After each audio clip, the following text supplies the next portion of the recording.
is Carl Brown for GuitarLessons365.com. Got a classic from Autograph today. We're gonna learn how to do Turn Up the Radio. Now this one has an absolutely insane solo in it by Steve Lynch. Steve Lynch is still amazing, and this solo is going to keep you busy for a little bit.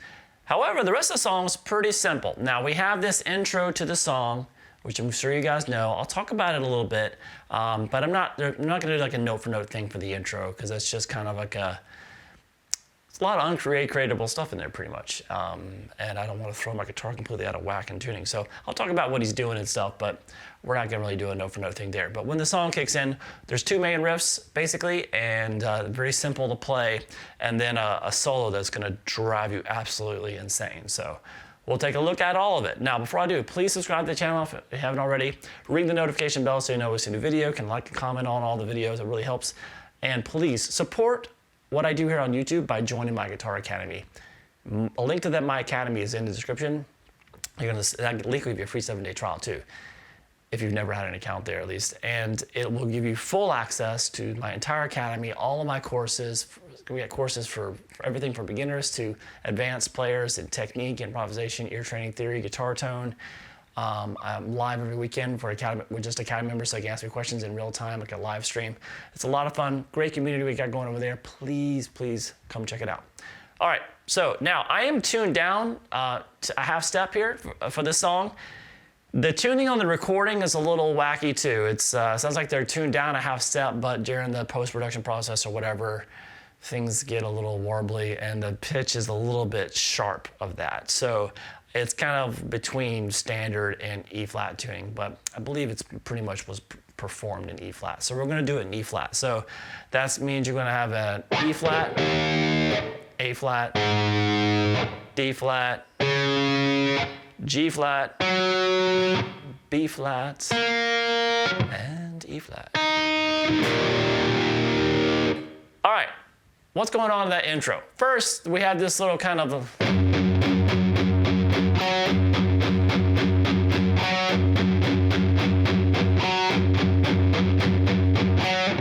so that's kind of this thing, and then Steve is doing all this crazy stuff around it. So that little riff, is it a rick or a riff? It's a riff. It is kind of pulling me to the third fret on the low E string. And then you're gonna grab that 5th fret on the D string. So just the notes on the low E are pulling me to. Now, what is Steve doing over this? Well, he does some bar.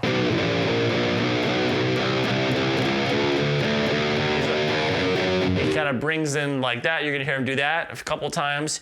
You hear him do some harmonics, like at the 5th fret on the G. And you hear him do,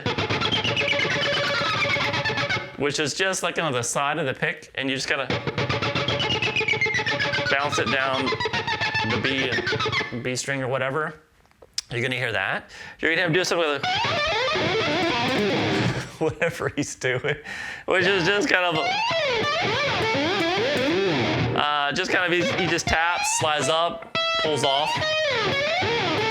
slides down with it. It's like I said, there's not really recreatable, so kind of one of those things. Just do whatever you want there. And then there is a time where he does some of that, which we're gonna do a lick like that in the solo, so you can kind of just mimic what you do in the solo. For the most part, that's what's going on. We hear all those little bits of noise, and then at the end,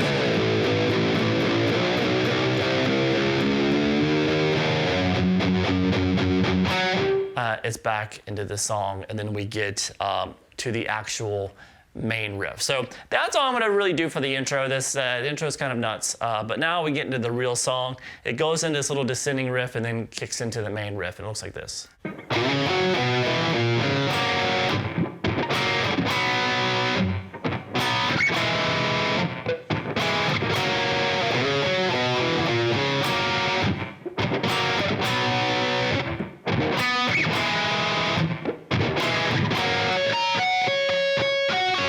Kind of shortened it there. So that's the part that Steve's actually playing. There's two guitar parts going on here.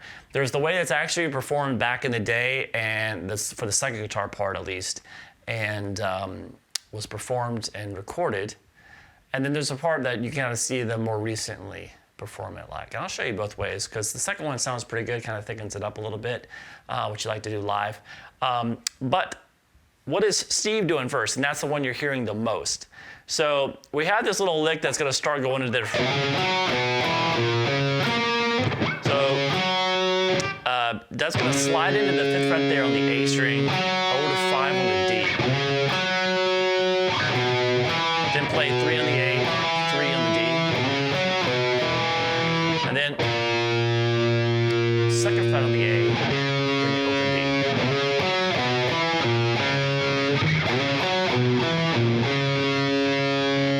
And then we get into the chords. So he's basically just kind of applying a G to a C, F, back to a G. So how he's doing that, he's just playing it with really 2 notes on the D, and played on the D and the G strings. So that's going to be the 5th fret on the D and the 4th fret there on the G. So you play those together like that, and then you just basically move the note on the G string up to the 5th fret. So we have the 5th fret across 2 strings. And then for the 3rd chord, we're going to come down to the 2nd fret there on the G, 3rd fret there on the D. Once again, hit that twice, and then back up to the 1st chord, which was the 4th fret on the G and the 5th fret on the D. And hit that once, and then go into that little descending riff again. And repeat.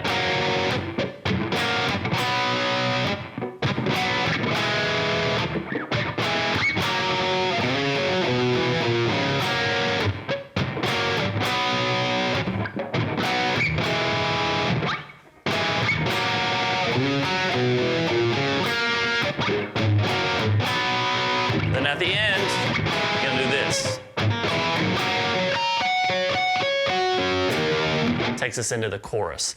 So that little ending harmonics there was the 5th fret on harmonics on the B, G, D, and then back to the G string 5th fret harmonic, and back to the D string 5th fret harmonic. So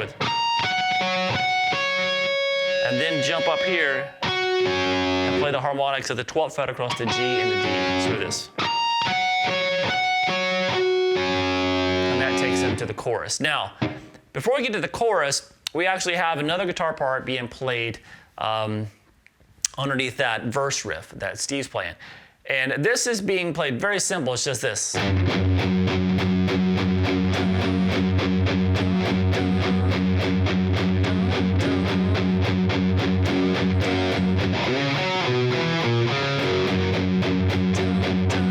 Match them on that descending riff, but the rest of it is just kind of palm muted that 3rd fret there on the low E string. So that's what you're hearing on the recording. That's what kind of keeps the rhythm going while Steve's doing. Dun, dun, dun, dun. So just playing this. Now, how you see them play it more recently is like this.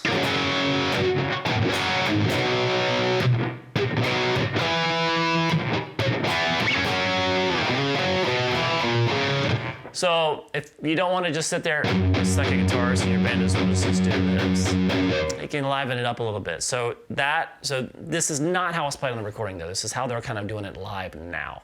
And this is just kind of an open G power chord to a C power chord at the 3rd fret of the A string. And then take that shape, drop everything down 1 string. So it's the 3rd fret there on the D, 5th fret on the G. It's an F power chord. And then move up to the G power chord, hit that once, and then you're in a descending riff. Or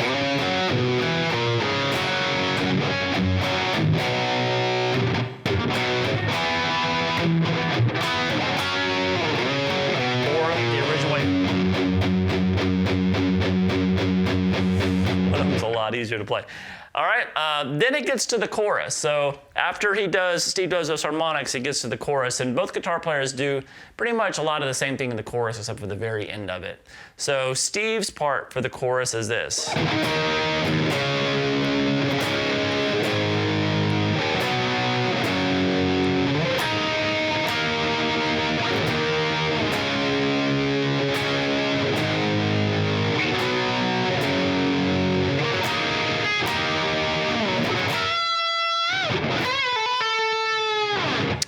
nice little fill there at the end of the first chorus.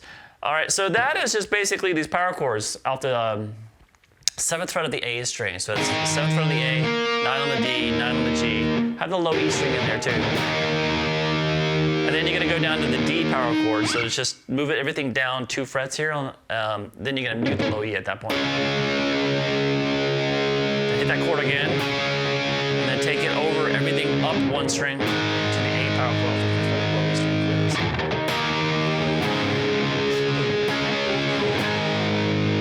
And then you're gonna go to the 3rd fret here off the A string, so it's a C power chord. I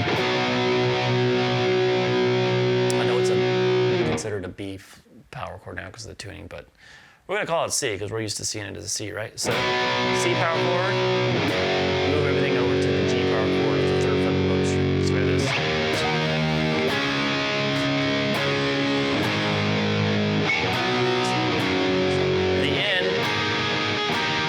This little sus4 to major move. So this is basically a bar at the 9th fret across the B, G, and the D.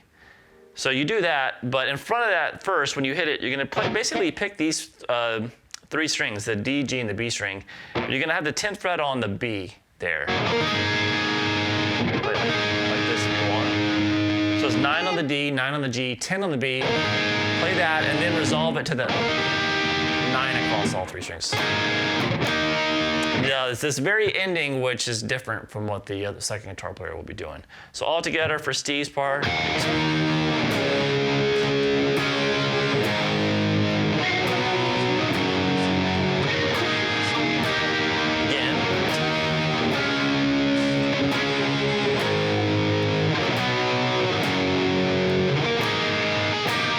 All right, let me look at Steve's part before I forget it. There's a little fill here, and it's just pretty simple. So it's a bend at the 18th fret on the B string. It's kind of a bend, release, and then bend back up. And then come over to the G string, and it's a bend at the 17 and release, pull off to 7, pull off to 15, hammer back 17, and pull back off to 15, and then a little bar dive. So it is. And you hear that at the there's a little, kind of goes back into that.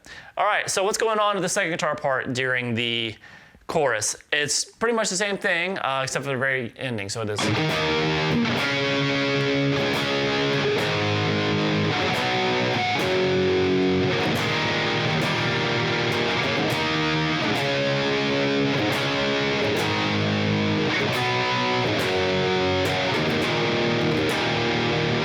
All right, now you can do the full sus here, or just hit a power chord, then a major chord. So, but I'm just gonna match what he's doing with the sus for you. So it's just that ending chord. Instead of don't come up here and do this, we just play this E sus4 chord first, which is open E, 2nd fret on the A, D, and the G. Open B and high E. And then resolve it to regular E major chord. All right, so all we have left to cover here before is pretty much the solo section. So we have the rhythm guitar part that goes on underneath the solo first. And that's just pretty simple. It's just a series of, it's a 4-chord progression using 3 different chords. So it starts with just an A major chord. You still an A major like bar chord here, to a D major bar chord with the 5th fret of the A. Down to the G major bar chord here at the 3rd fret, and then come back to the A. And then just repeat that 4 times.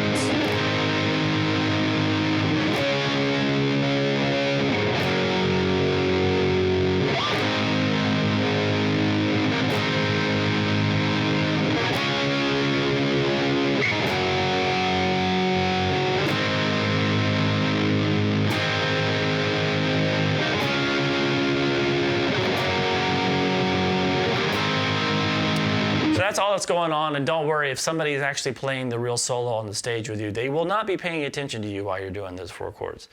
All right, now we have Steve's solo. So let me take a look. I'm gonna play through this thing for you, and then I'll show you how to play it note for note.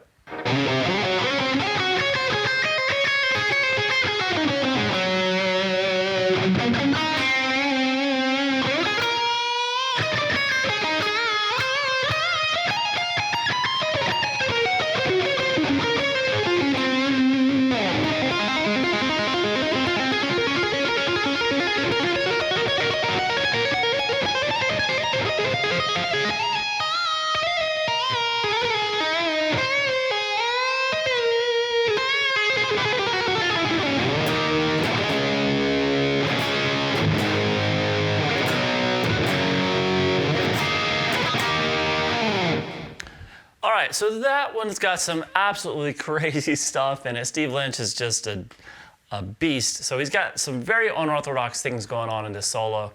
So we're going to take it down phrase by phrase here. So we're going to start here with this opening line.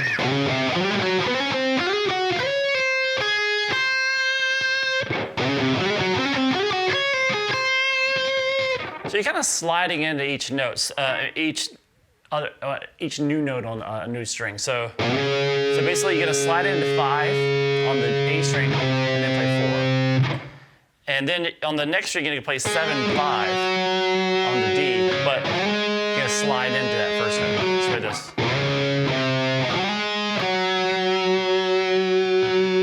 Then you move everything up an octave. So it's going to slide into the 7th fret on the G and play 6, and then slide into the 10th fret on the B and play 8. So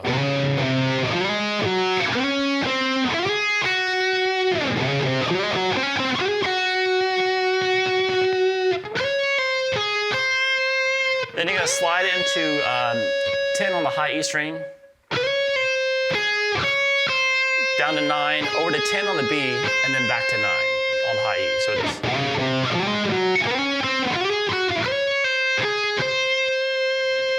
here we kind of start the next phrase.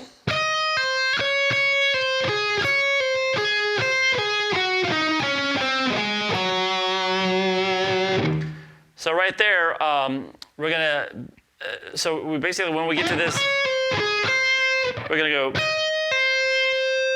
pull off 12 to 9 on the high E string, then play 10 twice, pull off to 9. So we have this. Over to 10 on the B, then you're gonna roll back to the 10 on the high E again. So we have this.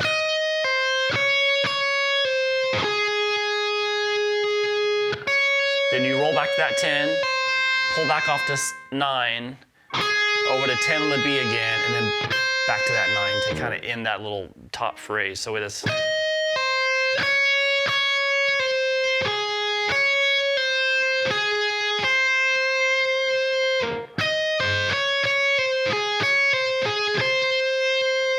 So from here, you're going to start descending. So that after you're at that 9th fret, you're going to come down to 10 and 8 on the B, then 9, 7, 6 on the G, and then 7, 5 on the D. So we're this.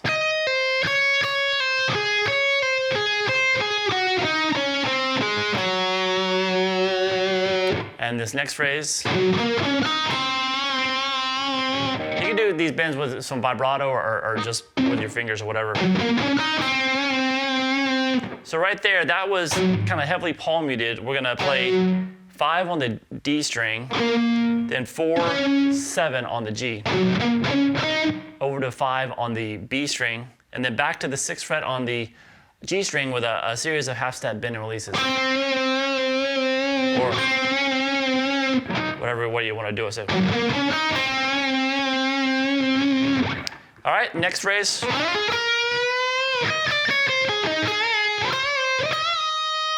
going to stop there because we're getting ready to get to like a little crazy lick here. So it's kind of like in the middle of a phrase, really. So we're going to start here with this.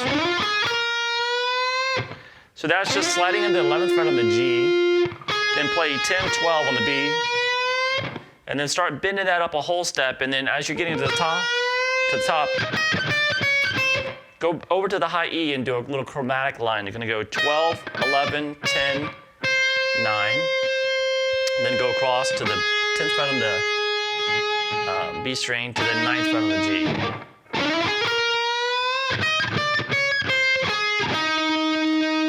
Now when you get there, you're gonna go back to the B string, and you're gonna play the 10th fret and do a whole step bend and release.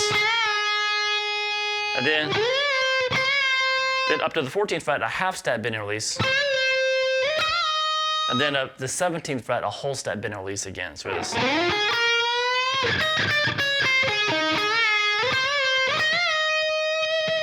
All right, and then we have what's just probably the craziest look with the whole solo. There's a lot of string skipping. It's a really awkward thing to play. It looks like this.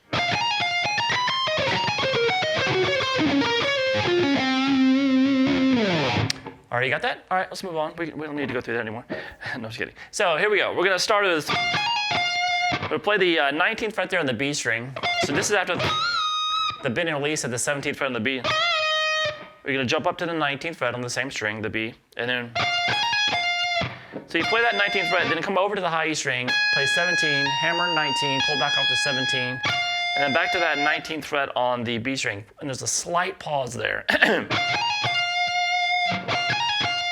And then we're gonna start climbing back up. So we go 17 on the high E, 19, 20, 21. So this, they can kind of think of that when you get to that top note, that's like kind of the beginning of really kind of starting to get this kind of string skipping part going. So it is. So you can kind of work your way to there first. And then from here we have this.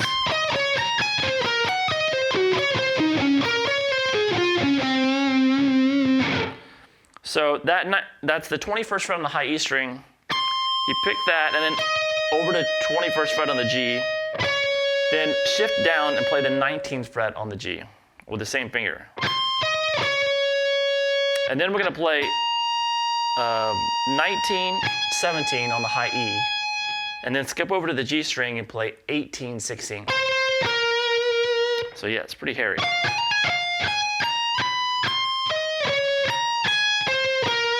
Now for the picking there, all I'll really kind of do here, I make sure that this top note, this first note climbing, if I'm gonna be alternate picking, is gonna be a downstroke. So we have down, up, down, and then I have that upstroke that's gonna take me,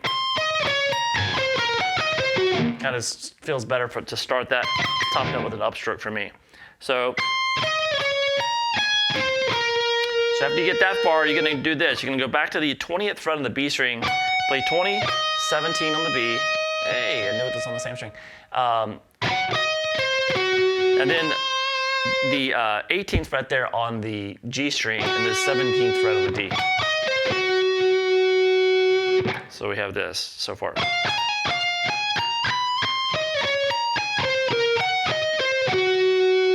From there, you're gonna go 17, 16. Now this is just, I'm sorry, no, it says 19, 18, I apologize. 19, 18 on the G. This is just kind of how I like to play it here, fingering wise. 19, 18, and then over to 19, 17 on the A string. So it is. So far.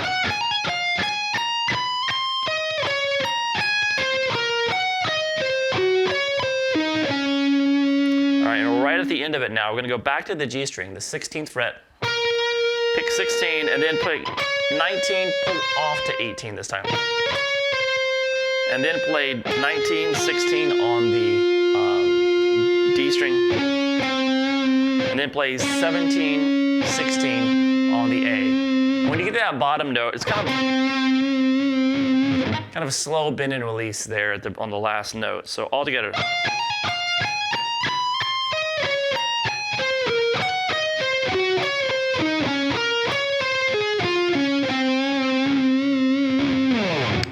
Now we get to the tapping section. Now how Steve actually played this tapping section is he used 2 fingers on his tapping hand, which I'm not gonna do. I'm not an 8-finger tapper. Those days are long gone for me. So, but it's slow enough, the tapping is slow enough. You actually don't need more than 1 finger. So you can kind of choose a strong tapping finger, whether it's your index finger or your middle finger, which one you're used to tapping with. And you can do all the tapping with 1 finger. So you can do it like him. He's actually tapping one of the notes. He'll tap with he keeps holding the pick and he taps one note with his middle finger and the other one with his ring. And that's kind of uncomfortable for me. It's easier for me to mute everything correctly and play everything if I just do everything with my index finger. So I tuck my pick in here. I always tuck it in here, holding it with my middle finger. And then we have this. So this is the tapping section.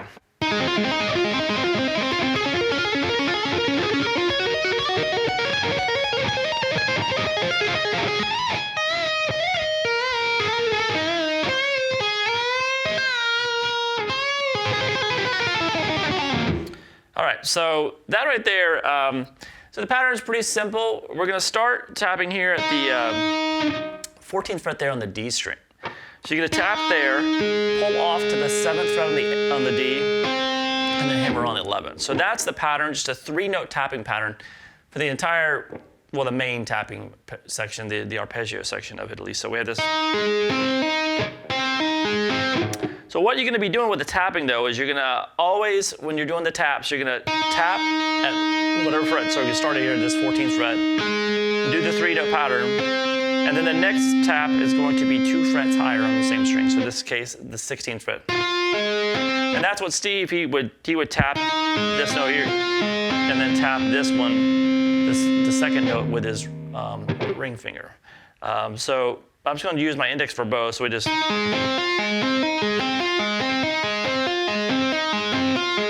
So it's just rotating between those 2 notes, kind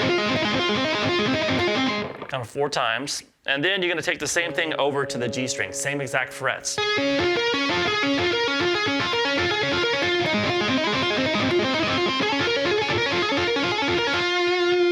All right, now we're going to change, same pattern, but different string, different frets. 8, 10 in the fret hand, and then the taps are going to be at the 15 and 17. And it's shorter here, so we have this.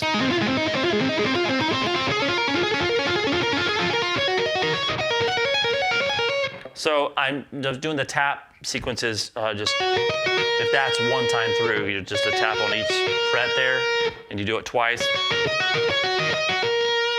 So you do it twice here on this B string.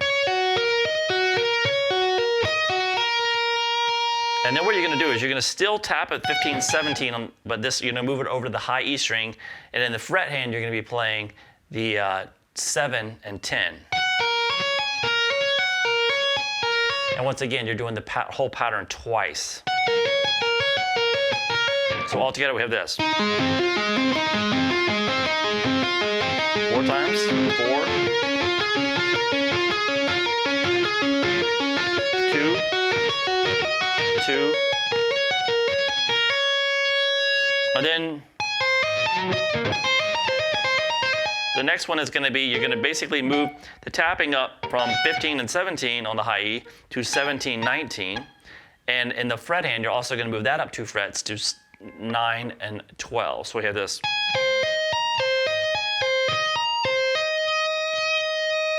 All right, and then we're going to end the arpeggio section at least, we're still going to tap 17 and 19, but over on the B string now.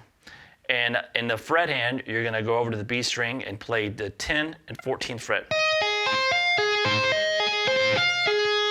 So he cuts this last one short. So because we're getting ready to go to a different little. So to set up for that, he's got to cut this last arpeggio short.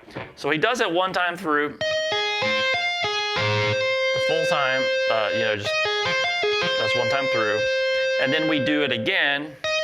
17, and then this second time you tap 19, you just pull off to the index finger and stop. So we have this.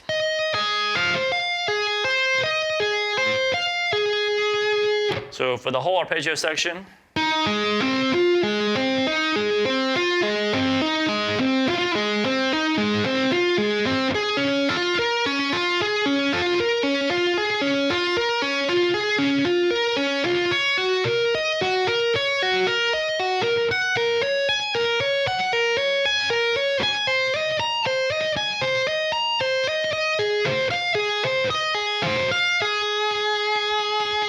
all right, now we get to this last little part. Looks like this.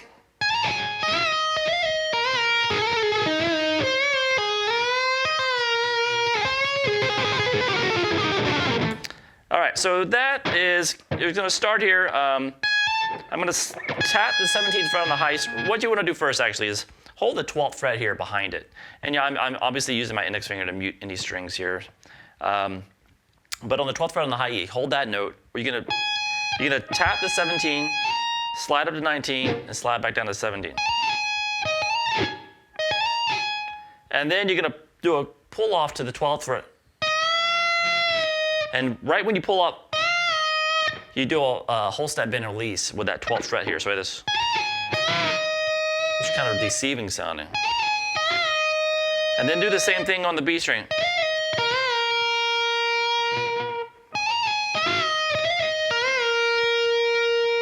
Then what we're going to do is the same lick, but we're going to come over to the 14th fret on the G. And I'm holding the 9th fret behind it here, by the way. So, and that's the same. Slide up 2 frets and back down. Then pull off to the fret hand, which is being held at the 9th fret. And then there's a quick bend and release there. And then we have this. So that's. So you're holding the 10th fret here on the B, and the bend is coming from the fret hand. But what you're going to do is you're going to tap. You're holding that 10th fret there on the B string. You're going to tap 14, and then do a half step bend and release behind it with the 10th fret, the finger on the fret hand, while you're still holding that 14, and then pull off to that 10. So it is. And then you're going to slide up to the 12th fret and go into a bend there. So it is. So one more time. Now when you get to that bend, you're going to then tap that same string that's already bent at the 15th fret, and then pull back off to 12 and a quick release back down to the 12 without the bend. So it is. And then at the very end. So that right there is, that's a quick tap at the end, bend and release with the fret hand at the 10th fret. So you're tapping 14 and release the bend. And then pull off, and then you just start going. And this doesn't have to be crazy accurate. You're just kind of sliding both fingers down. And you're tapping as you go down. You're just kind of holding the note of the string in the left hand. So it's kind of a trill, but it's not a very like note for note kind of thing. But very awkward to play anyway. Anyway, it is a killer solo though, and it's just got so much very, very challenging stuff in it. When you put it all together, it's a lot of fun to play. So then out of the solo, we just go back into the same chorus riff as before, and they just kind of repeat that out, that same classic chorus. And that's about it. It is a monstrous solo that we have to tame, but the rhythm parts are actually quite simple. The intro is a little wacky. It's the reason why I skipped it, but I think you understand why. Anyway, I hope you guys enjoyed it. I'll see you again soon for GuitarLessons365.com.